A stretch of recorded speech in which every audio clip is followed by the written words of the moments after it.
ক্যানেল ভেঙে যাওয়াতে আমাদের শহর উদয়পুর শহরে জল এখনও উঠছে, আমাদের মাতাবাড়ির বিভিন্ন জায়গা প্লাবিত হচ্ছে, কাকরাবনেরও সেম অবস্থা। অন্য জায়গায় তো জল কমছে, কিন্তু এই সমস্ত জায়গায় ক্যানেলটা ভেঙে যাওয়ায় জল ক্রমশ বাড়ছে, মানুষের দুর্দশা আরও বেড়েছে। তো আমরা প্রশাসনের সাথে আছে, আর আমরা জনপ্রতিনিধি যারা আছি, আমাদের বিশেষ করে আমাদের কর্মী সমর্থকদের আমি অসংখ্য ধন্যবাদ জানাবো। ভারতীয় জনতা পার্টির এই যেভাবে তারা রাত্রদিন পরিশ্রম করছে এবং করে মানুষের দুঃখ লাগা করে চেষ্টা করছে, এটা অতুলনীয়, আমার ভাষায় প্রকাশ করা যায় না। জেলা সভাপতি হিসেবে আমি আমার কর্মীরা যেভাবে কাজ করেছে আমি স্যাটিসফাইড। আমি ধন্যবাদ জানাবো তাদেরকে, শতকোটি প্রণাম জানাবো। যেভাবে আমরা বলেছি, যেভাবে তারা মাঠে নেমে 1টা 2টা 3টে পর্যন্ত তারা করতে, তাদের জন্য অসংখ্য ধন্যবাদ। রাজ্য সরকারকে, মাননীয় মুখ্যমন্ত্রীকে ধন্যবাদ, আমাদের প্রধানমন্ত্রীকে ধন্যবাদ, মাননীয় মন্ত্রী প্রণজিৎ সিংহ রায় মহোদয়কে ধন্যবাদ। কারণ কালকে উনি খবর পেয়ে 2000 লোকের মুড়ি চিরা এগুলো আগরতলা থেকে পাঠিয়েছেন, উদয়পুরে নেই, উনি ব্যক্তিগত খরচে এগুলো পাঠিয়েছেন মানুষকে দেওয়ার জন্য।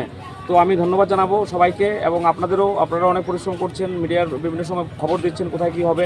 আমাদের চেষ্টা করছি, আমরা যতটুকু সম্ভব আমরা চেষ্টা করছি মানুষকে সুবিধা দেওয়ার, এবং যারা অসুস্থ অসহায় অবস্থা তাদের পাশে থাকার। বাকিটা তো পরম করুণাময় ঈশ্বর আছে সবাই। আপনার এলাকায় এখনো পর্যন্ত কত হাজার লোক আটকে আছে? প্রচুর লোক বলতে হলে 50,000 5,000-এর মতো।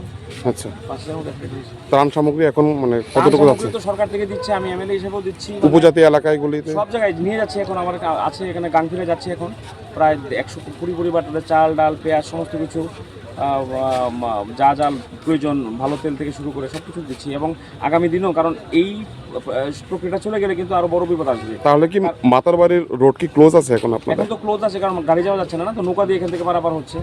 আমরা বলেছি, আমাদের কর্মী সমর্থকরা আছে, তারা সহযোগিতা করছে, যারা যাচ্ছে।